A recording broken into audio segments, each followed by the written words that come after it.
ഇപ്പം ഇൻ്റർവ്യൂവിലൊക്കെ പ്രിപ്പറേഷനിലേക്ക് വരുന്ന സമയത്ത് എങ്ങനെ ഇപ്പം നിങ്ങൾ രണ്ടുപേരും റൂംമേറ്റ്സ് ആയിരിക്കുന്നതുകൊണ്ട് നിങ്ങൾക്ക് പരസ്പരം അങ്ങോട്ടും ഇങ്ങോട്ടും ചോദ്യങ്ങൾ ചോദിക്കാനും അതുപോലത്തെ അവസരങ്ങളൊക്കെ ഉണ്ടായിട്ടുള്ളൂ. എങ്ങനെയായിരുന്നു ആ ഒരു പ്രിപ്പറേഷൻ ജേണി ആ സമയത്ത്?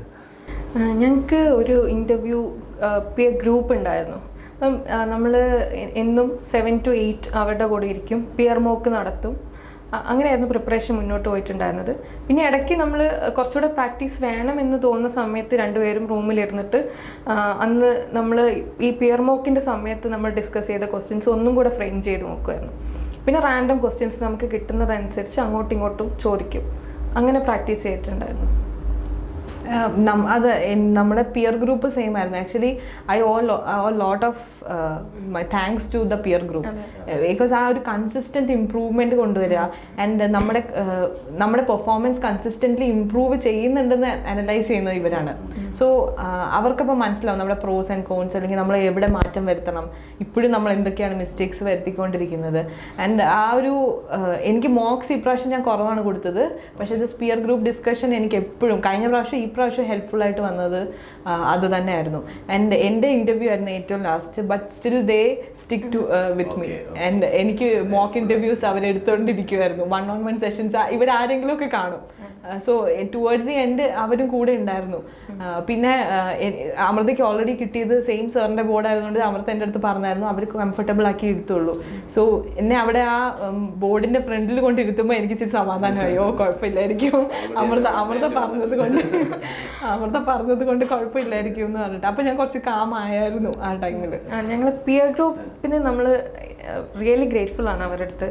കാരണം എല്ലാവരും അപ്പിയർ ചെയ്യുന്നതാണ്, ആർക്കും അങ്ങനെ ഒരു ഇഷ്യൂ ഉണ്ടായിരുന്നില്ല. എല്ലാവരും മ്യൂച്വലി ഹെൽപ്പ് ചെയ്യുന്നുണ്ടായിരുന്നു. അപ്പോൾ ആ പിയർ ഗ്രൂപ്പാണ് നമ്മളെ ഇൻ്റർവ്യൂവിന് ഏറ്റവും കൂടുതൽ ഹെൽപ്പ് ചെയ്തത്. ഒരു സപ്പോർട്ട് സിസ്റ്റം ഭയങ്കര ഇമ്പോർട്ടൻ്റ് ആണ് സിവിൽ സർവീസിലേക്ക് ക്ലിയർ ചെയ്യുന്ന സമയത്തേക്ക് തോന്നുന്നു. ഇപ്പം ഈ സപ്പോർട്ട് സിസ്റ്റത്തിൽ തന്നെ എന്ന് പറയാം, നമ്മളെ ഇപ്പം ഓരോ അറ്റംപ്റ്റിലും നമ്മൾ കിട്ടുന്ന വിചാരിച്ച് എഴുതുന്നു, അത് ഫെയിലർ ആവുന്നു. അപ്പോൾ നമുക്ക് ഇൻറ്റേർണലി ഒരുപാട് മാറ്റങ്ങൾ, we are learning out of that അല്ലേ, ഒരുപാട് മാറ്റങ്ങൾ പഠിക്കുന്നുണ്ട്. അതുകൊണ്ടാണ് ഈ സക്സസ്സിലെത്തിയത്. പക്ഷേ ഇൻറ്റേർണൽ ഒരു നമ്മളെ ചുറ്റുപാടിലും ഒരുപാട് മാറ്റങ്ങൾ വരുന്നുണ്ട്. അത് എങ്ങനെയുണ്ടായിരുന്നു? ചുറ്റുപാടുള്ള ആളുകളുടെ ആറ്റിറ്റ്യൂഡ്, കാര്യങ്ങൾ, അങ്ങനെ എന്തെങ്കിലും? ചുറ്റുപാടും എനിക്ക് ഒരുപാട് പേര് എന്നെ സപ്പോർട്ട് ചെയ്യുന്ന ആൾക്കാരുണ്ടായിരുന്നു. അതേപോലെ നമുക്ക് എവിടെയും നമ്മൾ കുറച്ച് ഇഷ്യൂസൊക്കെ ഫേസ് ചെയ്യും. ഇത്ര അറ്റംപ്റ്റ് ആയിട്ടും കയറിയില്ലേ എന്ന് ചോദിച്ചാൽ കുറച്ച് പേരുണ്ടായിട്ടുണ്ട്. അത് നമ്മൾ സ്വാഭാവികമായിട്ട് ഈ സോഷ്യൽ ഫങ്ഷനൊക്കെ പങ്കെടുക്കാൻ കുറച്ച് ബുദ്ധിമുട്ടായിരിക്കും. അപ്പോൾ ഫാമിലിയിൽ ഫങ്ഷൻ വരുമ്പം മിക്കവാറും നമ്മളത് സ്കിപ്പ് ചെയ്യും. ആ ഇഷ്യൂ ഒക്കെ എനിക്കും ഉണ്ടായിട്ടുണ്ട്.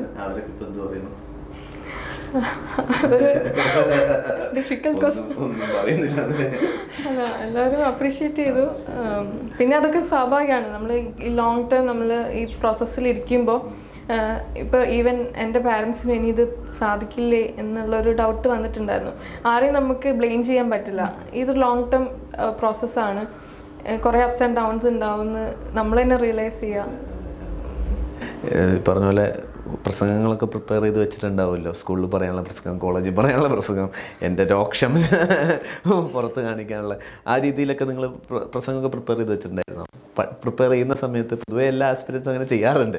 നമ്മൾ പക്ഷേ നമ്മുടെ ഷോർട്ട് ടേം ഗോൾസ് ആണ് നോക്കിക്കൊണ്ടിരുന്നത്. ഇപ്രാവശ്യം പ്രിലിംസ്, ഇപ്രാവശ്യം മെയിൻസ്. അതിൻ്റെ ഇടയ്ക്ക് നമ്മൾ ലൈക്ക് ക്ലിയർ ചെയ്തിട്ട് എന്താവും എന്നുള്ളത് നമ്മൾ അന്ന് ചിന്തിച്ചിട്ടില്ല. ആക്ച്വലി ഈവൻ റിസൾട്ട് വരുന്നതിൻ്റെ തലേന്ന് പോലും ഞാനും അമൃതയും എക്സ്പെക്ട് ചെയ്തിട്ടില്ല. നമ്മൾ വീട്ടിൽ പോയി വിഷു ഒക്കെ ആയിട്ട് ചില്ല് ചെയ്തിട്ട് വരാം എന്നുള്ള രീതിയിൽ മാത്രമേ ഉണ്ടായിരുന്നുള്ളൂ.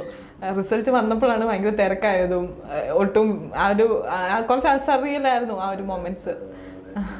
പിന്നെ അങ്ങോട്ട് ആഘോഷങ്ങളും സ്വീകരണങ്ങളൊക്കെയാണ് അല്ലേ. ഞാൻ അമൃതയ്ക്ക് സംസാരിക്കാൻ ഭയങ്കര മടിയെന്ന് പറഞ്ഞു. പക്ഷെ അമൃത പിന്നീട് പോയി പ്രസംഗങ്ങളൊക്കെ പോയി വെച്ച് കാച്ചി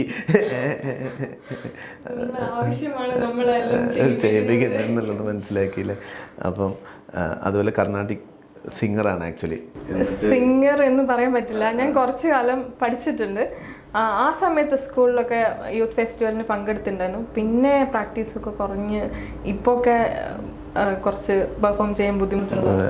ഈ സിവിൽ സർവീസിൻ്റെ പ്രിപ്പറേഷനിൽ വരുന്ന സമയത്ത് രണ്ട് രീതിയിൽ ആളുകൾ പറയും. നമ്മളൊരു ഫുൾ ടൈം ഇതിനകത്ത് പ്രിപ്പയർ ചെയ്യണം, വേറെ ഹോബീസ് ഒന്നും പാടില്ല, ഫുൾ ടൈം ഒരു പ്രിപ്പറേഷൻ മോഡിൽ തന്നെ ഇരിക്കണം എന്ന് പറയാം, 10 മണിക്കൂർ. അങ്ങനെയുള്ളൊരു പ്രിപ്പറേഷൻ സ്റ്റൈലായിരുന്നു അതോ വളരെ കുറച്ചുകൂടി റിലാക്സ്ഡ് ആയിട്ടുള്ള നമുക്ക് നമ്മളുടേതായ ഹോബീസൊക്കെ ഇതിൻ്റെ കൂടെ തന്നെ ജനറേറ്റ് ചെയ്ത് അത് അല്ലെങ്കിൽ അതും കീപ്പപ്പ് ചെയ്ത് പോകുന്ന രീതിയിലുള്ളൊരു പ്രിപ്പറേഷനാണ് ചെയ്തിരുന്നത്? ഏതാണ് നല്ലതെന്ന് തോന്നുന്നത്? എനിക്ക് തോന്നുന്നത് ഈ പ്രിപ്പറേഷനൂടെ എല്ലാം നമ്മൾ കൊണ്ടുപോകണം എന്നാണ്. ഹോബീസ് ഫോളോ ചെയ്യുമ്പോൾ നമുക്ക് അതിൻ്റേതായ അഡ്വാൻറ്റേജ് ഉണ്ട്. ഒന്ന് നമ്മൾ റിലാക്സ്ഡ് ആവും. പിന്നെ ഈ ഹോബീസൊക്കെ നമ്മുടെ പ്രിപ്പറേഷനെ ഇൻഡയറക്റ്റായിട്ട് ഹെൽപ്പ് ചെയ്യുന്നുണ്ട്. ഇപ്പോൾ മ്യൂസിക് ആണെങ്കിൽ നമ്മുടെ മെമ്മറി പവർ കൂടുമെന്ന് എനിക്ക് തോന്നിയിട്ടുണ്ട്. എൻ്റെ പേഴ്സണൽ ഒപ്പീനിയനാണ്. പിന്നെ നമ്മളിപ്പം ഈ ബാഡ്മിൻ്റൺ അങ്ങനെയൊക്കെയാണ്, നമ്മൾ ബോഡി ഫിറ്റ് ആയിരിക്കും, നമ്മൾ തിങ്കിങ് കപ്പാസിറ്റി കൂടും, അത് നമുക്ക് കോൺഫിഡൻസ് തരും. അങ്ങനെ ഇൻഡയറക്റ്റായിട്ട് ഇത് നമ്മുടെ പ്രിപ്പറേഷനും ബൂസ്റ്റ് ചെയ്യുന്നുണ്ട്. പക്ഷെ അൺഫോർച്ചുനേറ്റ്ലി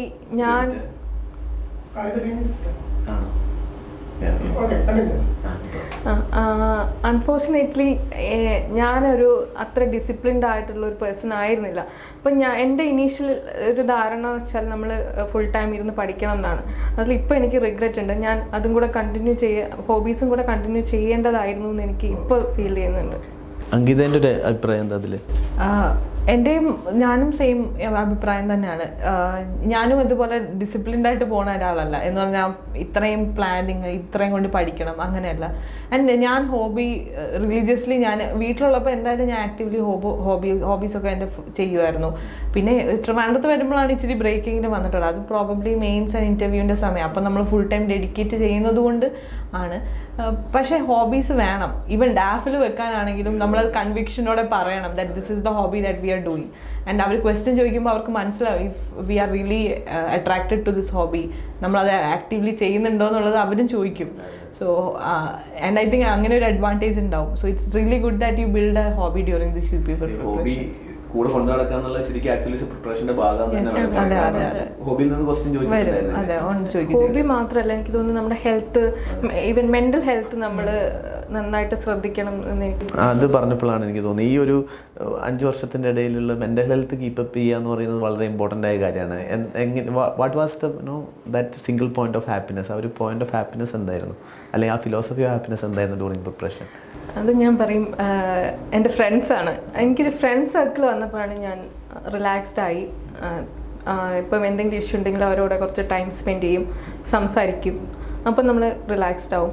പിന്നെ ഇഷ്ടപ്പെട്ട ഫുഡ് കഴിക്കുക, അങ്ങനെയൊക്കെയാണ്. കുട്ടിയാണെന്നല്ല, അത്യാവശ്യം അതൊക്കെ ചെയ്ത് വിഷമം വരുമ്പോൾ ഒരു നല്ല സിനിമ കാണുക, അങ്ങനെയൊക്കെ ആയിരുന്നു മാനേജ് ചെയ്തത്. ഞാൻ ചെയ്യുന്നതെന്ന് പറഞ്ഞാൽ ഞാൻ എൻ്റെ ബെസ്റ്റ് ഫ്രണ്ടിനെ വിളിക്കും. അത് കൈൻഡ് ഓഫ് എൻ്റെ തെറപ്പിസ്റ്റ് പോലെയാണ്. So she listens to it. കുറേ നേരം ആണെങ്കിലും കേട്ടോണ്ടിരിക്കും. അല്ലെങ്കിൽ എൻ്റെ ചേച്ചീനെ വിളിക്കും. ഇതൊന്നും ഇല്ലെങ്കിൽ what I do is I watch sitcoms കാണുന്നത് അത് 20 മിനിറ്റ്സേ ഉണ്ടാവുള്ളൂ. സോ ഫുഡ് കഴിക്കുന്നതിൻ്റെ കൂടെ ഞാൻ 3 എപ്പിസോഡ്സ് കാണും, രാവിലെ ഉച്ചയ്ക്ക് വൈകിട്ട്.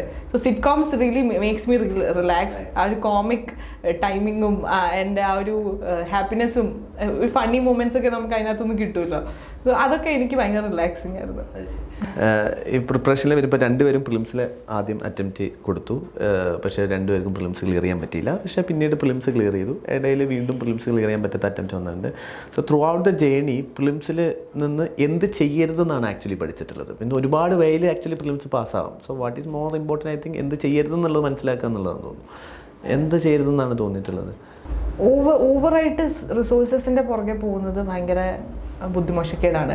Like you are punishing yourself. അത് റിവിഷൻ്റെ lacking is another thing. And third point I think is that while we are actually marking the answers നമുക്കൊരു കോൺഫിഡൻസ് ഉണ്ടാവണം. നമുക്ക് നമ്മുടെ ലോജിക്കിലൊരു കോൺഫിഡൻസ് ഉണ്ടാവണം. അതൊക്കെ വെൽ പ്രിപ്പയർഡ് ആയിരിക്കണം while marking your answers in prelims test series. ഇത്രയാണ് എനിക്ക് തോന്നിയിട്ടുള്ളത്. എനിക്ക് തോന്നുന്നു പ്രിലിംസിന് ഏറ്റവും ഇമ്പോർട്ടൻറ്റ് പ്രാക്ടീസാണ്. അപ്പം പ്രാക്ടീസ് വെറുതെ ഇപ്പം നമ്മളൊരു ടെസ്റ്റ് സീരീസ് ചെയ്യുകയാണെങ്കിൽ അപ്പോൾ തിരിച്ച് വന്നിട്ട് എവിടെ നമുക്ക് മിസ്റ്റേക്ക് പറ്റി, അല്ലെങ്കിൽ എങ്ങനെയാണ് നമ്മളെ ആൻസർ ശരിയാവുന്നതെന്ന് അനലൈസ് ചെയ്യുമ്പോൾ നമുക്ക് തന്നെ ഒരു കുറച്ച് ഇൻപുട്സ് കിട്ടും.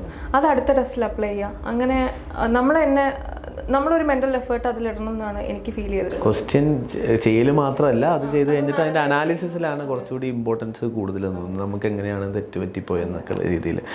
മെൻറ്റർഷിപ്പ് ഇപ്പോൾ ഈ പറഞ്ഞ പോലെ ഒരു മെൻറ്റർ ഉണ്ടാവുക എന്ന് പറയുന്നത് പ്രിപ്പറേഷന് എത്രത്തോളം സഹായകരമായിട്ടുണ്ട്? ഗൈഡൻസ് നമ്മളെ പ്രിപ്പറേഷൻ സ്ട്രീം ലൈൻ ചെയ്യും റൈറ്റ് ഡയറക്ഷനിലേക്ക്. അതെനിക്ക് പലപ്പോഴും തോന്നിയിട്ടുണ്ട്. പിന്നെ അത് ഗൈഡൻസ് നമുക്കൊരു ഇമോഷണൽ സപ്പോർട്ടും കൂടെയാണ്. പിന്നെ ഒരു മെൻറ്റർ ഉണ്ടാവുക എന്ന് പറയുമ്പോൾ അവർക്ക് നമ്മുടെ കോൺസ്റ്റൻറ്റ് പ്രോഗ്രസ് അനലൈസ് ചെയ്യാൻ പറ്റും. എവിടെ നമ്മൾ വീക്കാണ്, എന്നുള്ളത് അനലൈസ് ചെയ്യാൻ പറ്റും. അപ്പോൾ അതിനനുസരിച്ച് ഓരോരുത്തരെയും റിക്വയർമെൻറ്റ് ഡിഫറെൻ്റ് ആയിരിക്കും. നമ്മൾ സ്ട്രോങ് ആയ ഏരിയയും വീക്കായ ഏരിയ ഉണ്ടാവും. അപ്പോൾ അതിനനുസരിച്ചുള്ള ഇൻപുട്ട് കിട്ടുമ്പോൾ ആ മാർക്സ് മാക്സിമൈസ് ചെയ്യാൻ പറ്റും. ഈ അങ്കിതനെ സംബന്ധിച്ചോളം അങ്കിത ഓപ്ഷനിൽ ജോഗ്രഫിയാണ്. ജോഗ്രഫി ഓപ്ഷനിൽ ആക്ച്വലി കോച്ചിങ് ഒന്നും എടുത്തിട്ടുമില്ല. എവിടെ നിന്ന് കിട്ടി ധൈര്യം കോച്ചിങ് ഒന്നും എടുക്കാതെ അറ്റംപ്റ്റ് ചെയ്യുന്നു? എന്നിട്ട് സെക്കൻഡ് അറ്റംപ്റ്റിൽ ഇൻ്റർവ്യൂവിൽ പോവുകയും ചെയ്തു, മൂന്നാമത്തെ അറ്റംപ്റ്റിൽ റാങ്ക് ലിസ്റ്റിലും വരികയും ചെയ്തു. എന്തായിരുന്നു അതിൻ്റെ ഒരു വാട്ട് വാസ് യുവർ സ്ട്രാറ്റജി? എങ്ങനെയാണ് ഒരു കോച്ചിങ് ഒന്നും എടുക്കാതെ ജോഗ്രഫി ഓപ്ഷനിൽ അത്ര ധൈര്യത്തോടെ പോകാൻ പറ്റുന്നത്? അത് ഇനീഷ്യൽ സ്റ്റേജിൽ ഞാൻ എപ്പോഴും പുതിയ കാര്യങ്ങൾ ട്രൈ ചെയ്യാൻ ആഗ്രഹിക്കുന്ന ഒരാളാണ്. ആൻഡ് സെൽഫ് പ്രിപ്പറേഷൻ, സെൽഫായിട്ട് ഓരോ കാര്യങ്ങൾ ചെയ്യുക. അപ്പം എനിക്ക് അങ്ങനെ ഒരു സ്ട്രീക്ക് ഉണ്ട് എനിക്ക് ഉള്ളിൽ തന്നെ. അപ്പോൾ ആ ഒരു സെൽഫ് മോട്ടിവേഷനിലാണ് ഞാൻ തുടങ്ങുന്നത്. Geography is a very bulgy subject. അപ്പം it's not really easy to do it by yourself. അപ്പം ഞാനത് എന്താ പറയുക, ഫസ്റ്റ് അറ്റംപ്റ്റ് സെക്കൻഡ് അറ്റംപ്റ്റിൽ കയറണം എന്നുള്ളവർക്ക് ഞാൻ അത്രയും സജസ്റ്റ് ചെയ്യില്ല. But if you are really confident about it, അല്ലെങ്കിൽ നിങ്ങൾക്ക് ബാക്ക്ഗ്രൗണ്ട് ഉണ്ടെങ്കിൽ ചെയ്യുന്നതിൽ കുഴപ്പമില്ല. Then comes the factor that എനിക്ക് ഇപ്പം ഓൺലൈൻ റിസോഴ്സസ് ഇഷ്ടത്തിനുണ്ട്, യൂട്യൂബ് ആൻഡ് ടെലഗ്രാം എന്നൊക്കെ. അപ്പം കുറച്ചൊക്കെ വീഡിയോസൊക്കെ കണ്ടിട്ട് ഈ ബേസിക് തിയറി അല്ലെങ്കിൽ അതൊന്ന് ബിൽഡ് ചെയ്യാൻ ഞാൻ നോക്കി. പിന്നെ അഡീഷണൽ ആയിട്ട് കണ്ടന്റ് ആൻഡ് റിസോഴ്സസ് ഞാൻ തന്നെ ഓൺലൈനിൽ നിന്ന് സോഴ്സ് ചെയ്ത് കുറേ, അത് പക്ഷേ ടൈം കൺസ്യൂമിങ് ആണ്. But it is a very good learning practice also. നമ്മൾ തന്നെ ബിൽഡ് ചെയ്യുമ്പോൾ കുറച്ചും കൂടി കൺസെപ്ച്വൽ ക്ലാരിറ്റിയോടെ അത് കാര്യങ്ങൾ മനസ്സിലിരിക്കും. ദെൻ ഞാൻ ഫുള്ളി സെൽഫല്ല, എനിക്ക് പിയർ ഗ്രൂപ്പ് ഉണ്ടായിരുന്നു ആൻസർ റൈറ്റിംഗ് സമയത്ത്. ആൻഡ് ടോപ്പേഴ്സിൻ്റെ ആൻസർ കോപ്പീസ് അനലൈസ് ചെയ്യുക. So this is also this way if you write the answers you can gain points. അല്ലെങ്കിൽ ഇങ്ങനത്തെ ഡയഗ്രാം കൊണ്ടുവരാം. ആൻഡ് പിയർ ഗ്രൂപ്പ് വരുമ്പോഴത്തേന് നമുക്ക് ഡിസ്കസ് ചെയ്യാൻ പറ്റും various aspects, examples, case studies. അപ്പം അതൊക്കെ ഒരു നോളജ് ഗെയിനിങ് മൊമെൻറ്റ്സ് ആണ്. അപ്പോൾ അതൊക്കെ നമ്മൾ കൺസോളിഡേറ്റ് ചെയ്തിട്ടാണ് ഏറ്റവും അവസാനം എഴുതുന്നത്. ഈവൻ സെക്കൻഡ് മെയിൻസിൽ എനിക്ക് ജോഗ്രഫി ആയിരുന്നു കുറച്ച് ക്ഷീണമായി പോയത്. അത് ഞാൻ തേർഡ് മെയിൻസ് ആയപ്പോഴത്തേന്, തേർഡ് അറ്റംപ്റ്റിൽ സെക്കൻഡ് മെയിൻസ് എത്തിയപ്പോഴത്തേനും ഞാനത് കവറപ്പ് ചെയ്യാൻ നോക്കിയത് ഇങ്ങനെയാണ്. സോ അങ്ങനെയായിരുന്നു എൻ്റെ ജേർണി. Not making ചെയ്യുമായിരുന്നോ? ഞാൻ മുമ്പ് പറഞ്ഞ പോലെ ഞാൻ അത്ര ഡിസിപ്ലിൻഡ് അല്ല. നോട്ട് മേക്കിംഗ് ഉണ്ട്, പക്ഷേ it's all scattered. So it's really comfortable for me to read and go through those notes. വേറൊരാൾ കണ്ടു കഴിഞ്ഞാൽ ചിലപ്പോൾ മനസ്സിലാവണമെന്നില്ല. ബട്ട് തേർഡ് മെയിൻസ് അല്ലെങ്കിൽ തേർഡ് അറ്റംപ്റ്റ് ആയപ്പോഴത്തേന് ഞാൻ ഒരുവിധം നോട്ട്സ് ആക്കി വെച്ചിട്ടുണ്ടായിരുന്നു. മെയിൻ പോർഷൻസ് ഒക്കെ എനിക്ക് ജസ്റ്റ് എക്സാമിന് മുമ്പ് റെഫർ ചെയ്യാൻ വേണ്ടിയിട്ട്. And also it's very important to have hand made അല്ലെങ്കിൽ self made diagrams or maps, ചെറിയ സൈസിലെ മാപ്സ് ഒക്കെ ജോഗ്രഫിക്ക് ഭയങ്കര ഇമ്പോർട്ടൻ്റ് ആണ്. അപ്പം ഞാൻ തന്നെ ഗൂഗിൾ ചെയ്ത് കണ്ടുപിടിച്ചിട്ട് അതിന് വേണ്ടിയിട്ടുള്ള ഞാൻ തന്നെ റഫ്ലി ഉണ്ടാക്കി വെച്ചിട്ടുണ്ടായിരുന്നു എനിക്ക് ഉപയോഗിക്കാൻ വേണ്ടിയിട്ട്. സോ അതൊക്കെ ഹെൽപ്ഫുൾ ആയിട്ടുണ്ട്. ഈ പ്രിപ്പറേഷനിലേക്ക് വരുമ്പോൾ പൊതുവേ നമ്മൾ പറയുന്നതാണ് ഇപ്പം NCERTസിൻ്റെ ഇമ്പോർട്ടൻസ്, അതുപോലെ തന്നെ ബേസിക് ബുക്സിലേക്ക് നമുക്ക് ഒതുക്കുക എന്നുള്ളത്. ശരിക്കും NCERTയിൽ തന്നെയാണോ ഊന്നി നമ്മൾ പ്രിപ്പറേഷൻ ചെയ്യേണ്ടത്? എന്തായിരുന്നു നമ്മുടെ ഒരു സ്ട്രാറ്റജിനകത്ത്? ഞാൻ പേഴ്സണലി NCERTs എൻ്റെ ഫസ്റ്റ് അറ്റംപ്റ്റ് ടൈമിൽ ഒന്ന് വായിച്ചിട്ടുണ്ട്. പിന്നെ ഞാൻ അത്രത്തോളം അത് ചെയ്തിട്ടില്ല. എനിക്കിത് റെക്കമെൻഡ് ചെയ്യും അങ്ങനെയൊന്നും അറിയില്ല. സ്റ്റിൽ ഞാൻ അല്ലാണ്ടാണ് റെഫർ ചെയ്തത്. പക്ഷേ ഇപ്പോൾ ഈ പൊളിറ്റീൻ്റെ കേസിൽ നമുക്ക് NCERTയിലുള്ള മെറ്റീരിയൽ ഒരു ഐഡിയ കിട്ടാൻ വേണ്ടി ഉപയോഗിക്കാം. അപ്പോൾ സ്ട്രാറ്റജി എന്തായിരുന്നു പ്രിലിംസിന്? അപ്പോൾ NCERTs അധികം ഫോക്കസ് ചെയ്തിട്ടില്ല, അപ്പം റെക്കമെൻഡഡ് ബുക്സിലേക്ക് പോകുമായിരുന്നു കൂടുതൽ ചെയ്ത്? എനിക്ക് ഓൾറെഡി എനിക്കൊരു ബേസ് ഉണ്ട്. ഞാൻ ക്വസിങ്ങിലൊക്കെ ആക്റ്റീവ് ആയതുകൊണ്ട് എനിക്ക് ഫാക്റ്റ് അവിടെ ഇവിടെ അറിയാം. അപ്പം ഞാൻ കൂടുതൽ പ്രാക്ടീസ് ചെയ്യുക എന്നുള്ളതാണ്. എൻ്റെ first attempt and second attempt ഞാൻ ഈ ബേസിക് ബുക്സൊക്കെ വായിച്ചിട്ടുണ്ട്. തേർഡ് അറ്റംപ്റ്റ് മുതൽ സത്യം പറഞ്ഞ് ഞാൻ ലക്ഷ്മികാന്തൊന്നും വായിച്ചിട്ടില്ല. പക്ഷേ ആ ഏരിയയിൽ വരുന്ന ക്വസ്റ്റ്യൻസ് ഒരുപാട് ചെയ്യും. പിന്നെ അവരുടെ ആൻസർ കീ വായിക്കും. അങ്ങനെ പഠിക്കുമായിരുന്നു. റിവേഴ്സ് ആയിട്ടായിരുന്നു, ക്വസ്റ്റ്യൻസ് ചെയ്ത് പഠിക്കുമായിരുന്നു. പ്രാക്ടീസ് ചെയ്ത് പഠിക്കാം. മെയിൻസിലേക്ക് വരുമ്പോൾ അങ്കിതയാണെങ്കിലും ഫസ്റ്റ് അറ്റംപ്റ്റിൽ തന്നെ ഇൻ്റർവ്യൂവിൽ എത്താൻ പറ്റി. മെയിൻസിൽ 6 മാർക്കിനാണ് ഫസ്റ്റ് മെയിൻസ് അറ്റംപ്റ്റിൽ തന്നെ ഇതിനകത്ത് ലിസ്റ്റിൽ നിന്ന് പോകുന്നത്. മെയിൻസിൽ എവിടെയാണ് ഒരു ഗെയിം ചേഞ്ചിങ് പോയിന്റ് വരുന്നത്? മെയിൻസിൽ ഒരു ലേണിംഗ് കർവ് ഉണ്ട്. സോ അതെന്ന് പറഞ്ഞാൽ from a person who hasn't done any kind of answer writing അത് ഫ്രം ദ സ്ക്രാച്ച് എനിക്ക് തുടങ്ങണമായിരുന്നു. അപ്പം ഫാക്ച്വൽ നോളജ് കുറേയൊക്കെ പ്രിലിംസിൽ നിന്ന് കിട്ടും, പക്ഷേ അത് വിത്ത് കീവേഡ്സ് നമ്മൾ മെയിൻസിൽ പ്രസൻറ്റ് ചെയ്യുമ്പോഴാണ് നമ്മുടെ ആൻസേഴ്സ് കുറച്ച് എൻറിച്ച്ഡ് ആവുന്നത്. അപ്പം എന്ന് വെച്ചാൽ അത് ഇങ്ങനെ എഴുതണം എന്നുള്ളത് വരാൻ വേണ്ടിയിട്ട് തന്നെ എനിക്ക് 2-3 വീക്സ് എടുത്തു. ഇങ്ങനെയാണ് ചെയ്യേണ്ടത്. ഇപ്പം അമൃതൻ്റെ ആൻസർ പേപ്പറൊക്കെ കാണുമ്പോഴാണ് ഓക്കെ ഇതാണ് ആ ക്വസ്റ്റ്യൻ അഡ്രസ്സ് ചെയ്യുന്നത് എങ്ങനെയാണെന്നുള്ളത്. Then come the structuring part. അത് ആ ക്വസ്റ്റ്യനിൽ നിന്ന് തന്നെ നമ്മൾ സബ് ഹെഡിങ്സ് എടുത്ത് എഴുതുന്നത് അത് ഭയങ്കര game changing. It hooks our answers to the question. So അത് ഭയങ്കര ഇമ്പോർട്ടൻ്റ് ആണ്. പിന്നെ അത് കഴിഞ്ഞിട്ട് വരുന്നതാണ് നമ്മൾ നല്ല ഇൻട്രൊഡക്ഷനും കൺക്ലൂഷനും എഴുതുന്നത്. അതാണ് കുറച്ചും കൂടി നമ്മുടെ ആൻസേഴ്സിനെ അട്രാക്റ്റീവ് ആക്കുന്നത്. അപ്പോൾ ഇതൊരു സ്റ്റേജിൽ വരുന്ന പ്രോസസ്സാണ്. And towards the end of the 3rd month നമ്മൾ മെയിൻസ് എഴുതാൻ പോകുമ്പോൾ നമ്മൾ വെൽ റിഫൈൻഡ് ആയിട്ടുള്ള ആൻസേഴ്സ് നമുക്ക് എഴുതാൻ പറ്റും. റിപ്പീറ്റഡ് ആയിട്ട് അതുപോലെ ആൻസർ എഴുതുക എന്നുള്ളത് വളരെ ഇമ്പോർട്ടൻ്റ് ആണ്. അങ്ങനെ ഡെയിലി ആൻസേഴ്സ് റൈറ്റിങ്ങിൽ വളരെ ശ്രദ്ധ കേന്ദ്രീകരിച്ചിരുന്നു. ഡെയിലി എഴുതുമായിരുന്നു, പക്ഷെ റിപ്പീറ്റഡ് ആയിട്ട് എഴുതിയത് കുറവാണ്. എനിക്ക് കണ്ടൻറ്റ് ആയിരുന്നില്ല എൻ്റെ ഇഷ്യൂ. എനിക്ക് സ്ട്രക്ചറിങ് ആൻഡ് പ്രസൻറ്റേഷൻ പാർട്ടായിരുന്നു മെയിനായിട്ട്. എൻ്റെ ആ ഒരു 2 ആസ്പെക്ട്സ് കുറച്ച് മോശമായിരുന്നു. പിന്നെ ഞാൻ അതിൽ വർക്ക് ചെയ്തു, അത് ഇമ്പ്രൂവ് ചെയ്യാൻ നോക്കി. പിന്നെ എസ്സേ ഒക്കെ ഞാൻ വളരെ കോംപ്ലക്സ് ജാർഗൺ വെച്ചിട്ട് അങ്ങനെ എഴുതുമായിരുന്നു. പിന്നെ എനിക്ക് മനസ്സിലായി അങ്ങനെ അയാൾക്ക് പ്രശ്നമാവും. അങ്ങനെ ഞാനത് സിംപ്ലിഫൈ ചെയ്തു. പിന്നെ കുറേ ടോപ്പേഴ്സ് കോപ്പി വായിച്ചു, അവരെങ്ങനെ തിങ്ക് ചെയ്യുന്നു എന്ന് ഞാൻ അനലൈസ് ചെയ്തു. അങ്ങനെ ഞാൻ എസ്സേയും എത്തിക്സും ആ രീതിക്ക് ഞാൻ മോഡിഫൈ ചെയ്തു. അങ്ങനെ മാർക്സിൽ നല്ല ഇമ്പ്രൂവ്മെൻ്റ് ഉണ്ടായി. ഈ പറഞ്ഞ പോലെ എസ്സേൻ്റെ കാര്യത്തിൽ അമൃത നല്ലൊരു മാർക്ക് ഇമ്പ്രൂവ്മെൻറ്റ് വരുത്തിയിട്ടുണ്ട്. കഴിഞ്ഞ വർഷത്തെ വെച്ച് നോക്കുമ്പോൾ 124 അല്ലേ ഈ തവണത്തേക്ക് വരുന്നത്. അപ്പം അത് എന്തായിരുന്നു എസ്സേയിലൊരു സ്പെഷ്യലായിട്ട് എസ്സേയിലൊരു വ്യത്യാസമായിട്ട് എന്താ ചെയ്തത് ഈ പ്രാവശ്യം? എസ്സേയിൽ പറഞ്ഞ പോലെ ഞാൻ കുറേ ടോപ്പേഴ്സ് കോപ്പി വായിച്ചു. എൻ്റെ ഇഷ്യൂസ് ഞാൻ ഐഡൻറ്റിഫൈ ചെയ്തു, എനിക്ക് എവിടെ എങ്ങനെ മാർക്ക് പോകുന്നു. അപ്പം ഞാൻ മനസ്സിലാക്കിയ കാര്യം കോംപ്ലക്സ് ആയിട്ടുള്ള വേർഡ്സ് യൂസ് ചെയ്യുന്നു. പിന്നെ ഈ പാരഗ്രാഫ് തമ്മിലുള്ള കണക്ഷൻ മിസ് ചെയ്യുന്നുണ്ട്. അപ്പോൾ ഒരു ഫ്ലോ ഇടയ്ക്ക് നഷ്ടപ്പെടുന്നു. പിന്നെ ഈ ഒരു ഡയമെൻഷൻസ് ഡൈവേഴ്സിഫൈ ചെയ്യൽ ആദ്യം കുറവായിരുന്നു. പിന്നെ അത് നമ്മൾ എപ്പോഴും ഈ പൊളിറ്റിക്കൽ സോഷ്യൽ അതിനപ്പുറം വേറെ എന്തെങ്കിലും ഡയമെൻഷൻ കൊണ്ടുവരാൻ പറ്റിയത് നല്ലതായിരിക്കും. പിന്നെ കാച്ചി ഫ്രേസ്, പോയംസ്, അങ്ങനെ നമുക്ക് ഓരോ ഇപ്പം എഡ്യൂക്കേഷനൊക്കെ പോവർട്ടി, വിമൻ, അതൊക്കെ റിപ്പീറ്റഡ് ആയിട്ട് വരുന്ന തീംസാണ്. അപ്പോൾ അതിൽ നമുക്ക് യൂസ് ചെയ്യാൻ പറ്റുന്ന ഫ്രേസസ് ആൻഡ് പോയംസ് ഒക്കെ കണ്ടുപിടിച്ചു. പിന്നെ അതൊക്കെ ഉപയോഗിച്ചു. പിന്നെ സിംപ്ലിഫൈ ചെയ്ത് എഴുതി. അതാണ് പൊതുവേ ഒരു ഇതുണ്ട്. ഇൻ്റർവ്യൂ സ്റ്റേജ് പ്രിപ്പറേഷനിലേക്ക് വരുമ്പം എന്തും ചോദിക്കാം. ബേസിക്കലി ഇതൊരു പേഴ്സണാലിറ്റി ടെസ്റ്റാണ്. ഇൻ്റർവ്യൂവിനെക്കാട്ടും കൂടുതൽ ഒരു പേഴ്സണാലിറ്റി ടെസ്റ്റ് ആണല്ലോ. അപ്പം 201 മാർക്ക് നേടിയിട്ടുണ്ട് അതിനകത്ത്. 1 of the highest സ്കോറുമാണ്.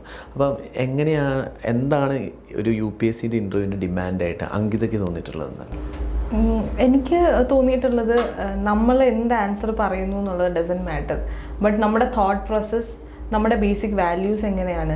And bluff ചെയ്യാൻ പാടില്ല അവിടെ ചെന്നിട്ട്. Have that confidence around U. Because അവരിപ്പം നമ്മുടെ കണ്ടൻറ്റൊക്കെ ഓൾറെഡി നോക്കി കഴിഞ്ഞതാണ്. അപ്പോൾ നമ്മുടെ ലോജിക് മാറ്റേഴ്സ്. അപ്പോൾ അവരെല്ലാത്തിനും, ബിക്കോസ് നമ്മൾ ജസ്റ്റ് ഒരു ഫാക്റ്റ് പറഞ്ഞു കഴിഞ്ഞാലും എന്തെങ്കിലും പറഞ്ഞു കഴിഞ്ഞാലും വൈന്ന് ചോദിക്കാൻ അവിടുന്ന് ഒരാൾ ഇരിപ്പുണ്ട്. സോ വൈ എങ്ങനെയാണ് നമ്മൾ പ്രസൻറ്റ് ചെയ്യുന്നത് എന്നുള്ളത് matters a lot. Then our demeanour. So they are looking at people who can become like them or who will be working with them. അപ്പോൾ നമ്മൾ അക്കോമഡേറ്റീവ് ആണോ, നമ്മൾ ഒരുമാതിരി ഫ്ലെക്സിബിൾ ആണോ, നമ്മൾ എത്രത്തോളം പുതിയ ഐഡിയാസ് നമുക്ക് ഹാൻഡിൽ ചെയ്യാൻ പറ്റും. അപ്പോൾ ആ ഒരു അനലിറ്റിക്കൽ തിങ്കിങ് ഒക്കെ അവർ നോക്കുന്നുണ്ട്. സോ എനിക്ക് തോന്നുന്നു നമുക്കത് നമ്മുടെ ആൻസേഴ്സ് പ്ലെയിൻ ആക്കാണ്ട് ഇതൊക്കെ അവിടെ റിഫ്ലക്റ്റ് ചെയ്യണം. നമ്മൾ എങ്ങനെ ഇപ്പം അവർ ചോദിക്കുന്ന ക്വസ്റ്റ്യൻസിനോട് നമ്മൾ എങ്ങനെയാണ് റെസ്പോണ്ട് ചെയ്യുന്നത്, നമ്മൾ യൂസ് ചെയ്യുന്ന ഓരോ വേർഡ്സ് ഓൾസോ മാറ്റേഴ്സ്. നമ്മൾ എത്ര ഫോർമാലി പറയുന്നു, റെസ്പെക്റ്റബിൾ ആയിട്ട് സംസാരിക്കുന്നു. സോ അതൊക്കെ ചിലപ്പോൾ അവർ പ്രൊവോക്ക് ചെയ്യുന്ന രീതിയിൽ പറഞ്ഞിടും, പക്ഷെ നമ്മളത് കാം ആൻഡ് ക്വയറ്റ്ലി ആയിട്ട് നമ്മളത് ഹാൻഡിൽ ചെയ്ത് കഴിഞ്ഞ് കഴിഞ്ഞാൽ it can gain you points. അപ്പോൾ അവർ ചിലപ്പോൾ സ്ട്രെസ് ഇൻ്റർവ്യൂ പോലെ എടുക്കും. അവർ ആൻസേഴ്സ് ഒന്നും പറയാൻ അനുവദിക്കാതെ അവർ ക്വസ്റ്റ്യൻസ് ചോദിച്ചുകൊണ്ടിരിക്കും. സോ നമ്മൾ എത്രത്തോളം ഫ്രസ്ട്രേറ്റഡ് ആവുന്നു, അല്ലെങ്കിൽ നമ്മുടെ ഡിമീനറിൽ എങ്ങനെ ചേഞ്ചസ് വരുന്നുണ്ട്, ഇതൊക്കെ അവർ അനലൈസ് ചെയ്യുന്നുണ്ട് അവിടെ ഇരുന്നിട്ട്. So everything matters. അതൊക്കെയാണ് കൂടുതലും സ്കോർ ചെയ്യുന്നത് എന്ന് എനിക്ക് തോന്നിയിട്ടുള്ളത്. അമൃതേൻ്റെ ഇൻ്റർവ്യൂ സ്ട്രാറ്റജി എന്തായിരുന്നു?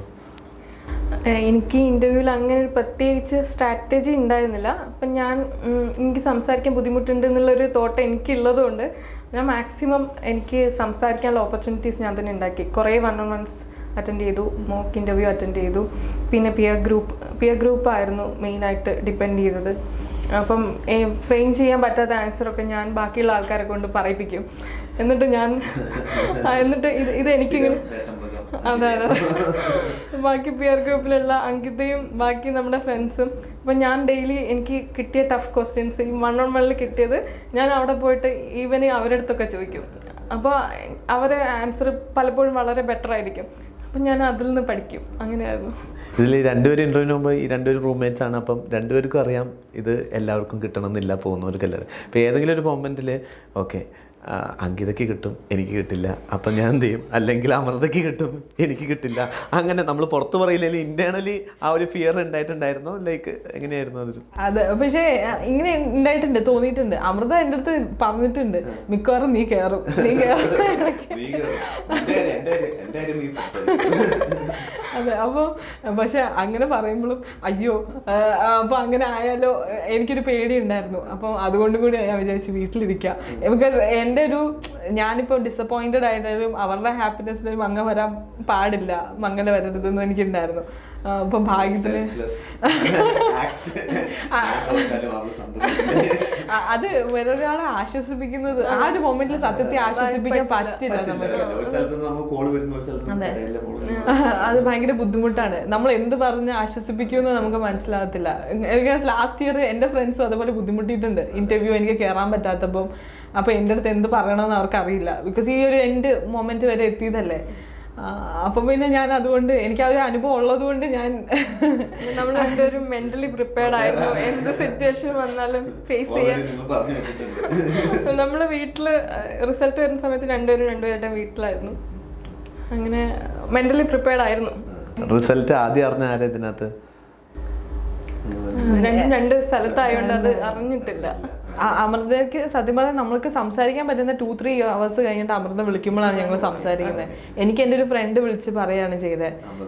ഞാൻ പൊതുവെ ഡിസ്ട്രാക്ട് ചെയ്യാൻ സീരീസ് തന്നെ കണ്ടോണ്ടിരിക്കുകയായിരുന്നു. അതിന് അമൃതയുടെ റിസൾട്ട് ഞാൻ ആ മൊമെന്റിൽ റിസൾട്ട് വന്ന മൊമെന്റ് ഞാൻ തന്നെ ചടിക്കറി എൻ്റെ റിസൾട്ട് നോക്കിയിട്ടുണ്ടായിരുന്നു. അങ്കിതേൻ്റെ അതിനും അപ്പുറത്തേക്ക് എനിക്ക് കോൾസ് ഒക്കെ വന്ന് എനിക്ക് ആരെയും നോക്കാൻ പറ്റിയിട്ടുണ്ടായിരുന്നില്ല. ഇപ്പം സ്വയം സന്തോഷം എന്നുപരി കൂട്ടുകാരിയോട് ഒന്നിച്ച് കയറുക എന്ന് പറയുന്നത് ഒരു ആ ഒരു സന്തോഷം എങ്ങനെയുണ്ട്? അത് ശരിയാണ്. എന്നുവെച്ചാൽ നമ്മൾ ഒറ്റയ്ക്കാണെങ്കിൽ നമുക്കത് എൻജോയ് ചെയ്യാൻ പറ്റില്ല. ഇപ്പം നമ്മൾ ഒന്നിച്ചായതുകൊണ്ട് നമ്മളെ കോമൺ ഫ്രണ്ട് സർക്കിളാണ്. അപ്പോൾ എല്ലാവരുടെയും കൂടെ നിന്നിട്ട് സന്തോഷിക്കാൻ പറ്റുന്നത് ഇങ്ങനെയാണ്. ഭയങ്കര മനോഹരമായിട്ടുള്ളൊരു കാര്യമാണ്. ഒരു അല്ലേ, വളരെ എല്ലാവർക്കും അങ്ങനെ സംഭവിക്കാത്ത ഒരു കാര്യമാണ് ഒന്നിച്ച് റൂം പഠിച്ച് ഒന്നിച്ച് കയറുക എന്ന് പറയുന്നത്. ഇനിയിപ്പോൾ ഒരു സിവിൽ സർവീസ് എന്ന് പറയുന്നത് ഇപ്പോൾ നമുക്ക് എല്ലാവർക്കും അറിയാം ഒരു ബിഗിനിങ് മാത്രമാണ്. ഇനിയൊരു വലിയൊരു ജേണി മുന്നിലോട്ടുണ്ട്. അപ്പം അതിൽ ഇപ്പം എന്തൊക്കെ കാര്യങ്ങളിൽ ചേഞ്ച് വരുത്തണം അങ്ങനെ എന്തെങ്കിലും തോന്നിയിട്ടുണ്ടോ? എനിക്ക് ഇപ്പോഴത്തെ ഒരു സോഷ്യൽ സിസ്റ്റത്തിലെ കാര്യത്തിൽ വളരെ ഇമ്പോർട്ടൻ്റ് ആയിട്ട് മാറ്റം വരേണ്ട 3 കാര്യങ്ങൾ അല്ലെങ്കിൽ 2 കാര്യങ്ങൾ എന്തെങ്കിലും തോന്നിയിട്ടുണ്ട്?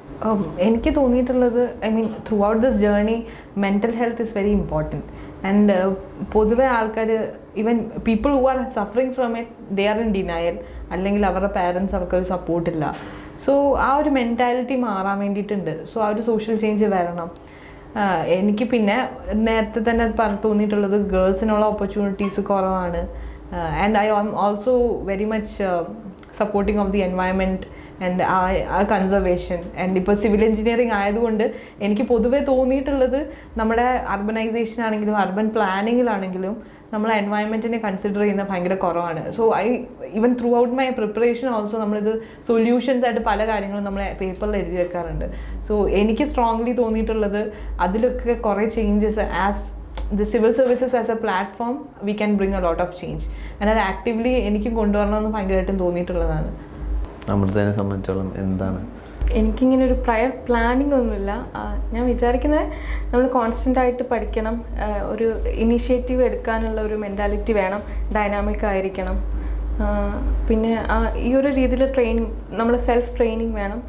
ഒരു എപ്പോഴും നമുക്ക് ഗ്രോ ചെയ്യാനുള്ള ഒരു മെൻറ്റാലിറ്റി വേണം.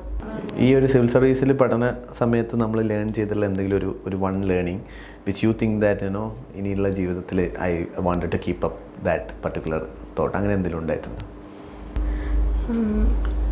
അങ്ങനെ തോന്നിയ എനിക്ക് ഈ പറഞ്ഞ പോലെ ഹോബീസ് എല്ലാം മാനേജ് ചെയ്യാൻ പഠിക്കുക. നമ്മൾ ഒരു ലൈഫിന് ഹോളിസ്റ്റിക് ആയി കാണാം. എല്ലാവരും പറയും അൾട്ടിമേറ്റ്ലി ഇതൊരു എക്സാമാണ്, നമ്മളത് ലൈഫായി കാണരുത്. ആ ഒരു മെൻറ്റാലിറ്റി ഡെവലപ്പ് ചെയ്യാൻ പറ്റിയത് നല്ലതാണ്. അപ്പം എല്ലാം ഒന്നിച്ചു കൊണ്ടുപോവുക, ഒന്നും ഒന്നിനെക്കാളും മേളിലാണ്, അങ്ങനെ കാണാതിരിക്കുക, അതാണ് എനിക്ക് തോന്നുന്നത്. എനിക്ക് I feel like you your self are your biggest cheer leader. I mean നമ്മൾ ആ മെയിൻസിൽ അവിടെ റൂമിലിരിക്കുമ്പോൾ പ്രിലിംസ് നമ്മളും ആ പേപ്പറും മാത്രമേ ഉള്ളൂ. ഇൻ്റർവ്യൂവിന് കയറുമ്പോൾ നമ്മളും ഒരു പരിചയമില്ലാത്തൊരു ബോർഡുമാണ്. സോ ആ സമയത്ത് നമുക്ക് നമ്മളെ തന്നെ അപ്ലിഫ്റ്റ് ചെയ്യാൻ പറ്റുന്നത് ഭയങ്കര ഇമ്പോർട്ടൻ്റ് ആയിട്ടുള്ള കാര്യമാണ്. സോ എക്സ്റ്റേണലി അവരൊക്കെ ഭയങ്കര ബെസ്റ്റ് ഫ്രണ്ട്സ് ആണെങ്കിലും ഫാമിലി ഭയങ്കര സപ്പോർട്ടാണ്. പക്ഷേ towards the end it's us. So നമ്മൾ ആ ഒരു അറ്റ് ദ മൊമെൻറ്റ് നമുക്ക് ചെയ്യാൻ പറ്റി കഴിഞ്ഞ് കഴിഞ്ഞാൽ ഇറ്റ്സ് വെരി ഇമ്പോർട്ടൻറ്റ്. അതൊരു കീ ലേണിംഗ് ആണ് എന്നെനിക്ക് തോന്നിയിട്ടുണ്ട്. ഇനി വരുന്ന ഒരു എല്ലാവരും ചോദിക്കുന്നത്, ഇനി വരുന്ന ഇപ്പം നമ്മളെ പാർട്ട് കഴിഞ്ഞു, ഇനി വരുന്ന ഒരു യങ്ങർ അല്ലെങ്കിൽ അങ്കിതാൻ്റെ തന്നെ യങ്ങർ സെൽഫിനെ കാണുമ്പം പ്രിപ്പറേഷനിലേക്ക് വരുമ്പം what would you advise? Like എനിക്ക് അവിടെ ഇത് തന്നെയാണ് പറയാനുള്ളത്. Like stick with your passion, stick with your ambition, no matter what anyone else says. ഫെയിലിയേഴ്സ് ഉണ്ടായാലും ഇറ്റ്സ് ഓക്കെ എന്ന് പറയാൻ പഠിക്കണം. It's okay, we can do it the next time. Maybe we did made a few mistakes. ആ മിസ്റ്റേക്സിൽ നിന്ന് പഠിക്കുന്നത് ഭയങ്കര ഒരു ഇമ്പോർട്ടൻ്റ് ആയിട്ടുള്ള കാര്യമാണ്. അത് നമ്മുടെ പേഴ്സണാലിറ്റിയിൽ തന്നെ ചേഞ്ചസ് വരുത്തും. ഇപ്പം മുമ്പോട്ട് പോകുമ്പോഴും നമ്മൾക്ക് നമ്മുടെ തെറ്റ് അക്സെപ്റ്റ് ചെയ്യാൻ പറ്റുന്നതും അതിന് റെസ്പോൺസിബിലിറ്റി എടുക്കാൻ പറ്റുന്നതും അതിൽ ചേഞ്ചസ് വരുത്താൻ പറ്റുന്നതും ഭയങ്കര ഒരു വലിയ കാര്യമാണ്. സോ അതാണ്, ബിക്കോസ് ഞാൻ പണ്ടൊക്കെ ആയിരുന്നെങ്കിൽ അയ്യോ കിട്ടിയില്ല, ഞാൻ ഭയങ്കര ഡൗൺ ആവും. അല്ലെങ്കിൽ ഒരു ഫെയിലിയർ ഒക്കെ കിട്ടിക്കഴിഞ്ഞാൽ പിന്നെ ഭയങ്കര ബുദ്ധിമുട്ടാണ് അതിൽ നിന്ന് തിരിച്ചു വരിക പറഞ്ഞു കഴിഞ്ഞാൽ. സോ ആ ഒരു ചേഞ്ച് ഈ ഒരു പ്രിപ്പറേഷൻ്റെ ഇടയ്ക്ക് വന്നിട്ടുണ്ട്. എന്ത് പറയുന്നു പുതിയ ഇനി ഇപ്പോൾ പ്രിപ്പയർ ചെയ്യുന്നവരുടെ, ഇപ്പോൾ പ്രിലിംസ് ആവാറായി അല്ലെങ്കിൽ ഇനി പ്രിപ്പയർ ചെയ്യാൻ വരുന്നവരുടെ അടുത്ത് അമൃതേൻ്റെ നിന്നുള്ള ലെസൺസ് എന്താണ്? പറഞ്ഞ പോലെ നമ്മളെ പാഷൻ ഫോളോ ചെയ്യുക. പിന്നെ നമ്മുടെ സ്ട്രെങ്ത് ആൻഡ് വീക്ക്നെസ് നമുക്കാണ് ഏറ്റവും കൂടുതൽ അറിയാം. ഇപ്പം അങ്ങനെ നമ്മുടേതായ സ്ട്രാറ്റജി ഫോം ചെയ്തിട്ടുണ്ടെങ്കിൽ ആ ജേണി കുറച്ചും കൂടി എളുപ്പമായിരിക്കും. പിന്നെ കോൺഫിഡൻസ്, ഡിസിപ്ലിൻ, ഇത് രണ്ടും വളരെ ഇമ്പോർട്ടൻ്റ് ആണ്. ഈ രണ്ടും കാര്യങ്ങൾ ഉണ്ടെങ്കിൽ ജേണി സ്മൂത്തായിട്ട് പോവും, കുറച്ചുകൂടി ഫാസ്റ്റായിട്ട് ഈ ഒരു ഗോൾ അച്ചീവ് ചെയ്യാൻ തോന്നും. ഇപ്പോൾ എനിക്ക് പേഴ്സണലി ഞാൻ കമ്മിറ്റ് ചെയ്ത ഒരു മിസ്റ്റേക്ക് എന്ന് പറഞ്ഞാൽ ഞാൻ ഒട്ടും ഡിസിപ്ലിൻഡ് ആയിരുന്നില്ല. അപ്പോൾ ഡിസിപ്ലിൻ ഇമ്പോർട്ടൻ്റ് ആണെന്ന് എനിക്ക് പല മൊമെൻറ്റിലും തോന്നിയിട്ടുണ്ട്. ഇപ്പം നമ്മൾ ഇത്ര നേരം സംസാരിച്ചപ്പോൾ നമുക്ക് മനസ്സിലായത് തന്നെയാണ്, ഇപ്പം ഈ ഒരു പ്രിപ്പറേഷനിലേക്ക് വരിക എന്ന് പറയുന്നത് നത്തിങ് എൽസ് മാറ്റർ. ഇപ്പം അങ്കിതനോട് സംസാരിക്കുമ്പോഴും അമൃതനോട് സംസാരിക്കുമ്പോഴും if you are really passionate and if you are capable to stick with it and if you have that particular discipline, ആർക്കും എത്തിച്ചേരാൻ പറ്റുന്ന ഒരു ലക്ഷ്യം തന്നെയാണ് സിവിൽ സർവീസ്. ഇപ്പോൾ സിവിൽ സർവീസ് എക്സാം പാസ്സായി, ഇനിയിപ്പോൾ അങ്ങോട്ട് വലിയൊരു അവസരങ്ങളുടെ വലിയൊരു ജേണിയാണ് ഇനി അങ്ങോട്ടുള്ളത്. ഒരുപാട് കാര്യങ്ങൾ ചെയ്യാനുണ്ട് അല്ലേ, ഒരുപാട് കാര്യങ്ങളിൽ ഇനിയും മുന്നോട്ടുള്ള എല്ലാ കാര്യത്തിലും ഇതേപോലെ തന്നെ വളരെ മനോഹരമായ വിജയങ്ങൾ ഉണ്ടാവട്ടെ. ഫെയിലിയേഴ്സ് ഉണ്ടായത് അതിൽ നിന്ന് പഠിച്ച് വീണ്ടും ഉയരങ്ങളിലെത്താൻ പറ്റട്ടെ എന്ന് രണ്ടുപേരോടും ഞാൻ ആശംസിക്കുന്നു. Thank you so much for taking time and being part with our academy. Thank you so much.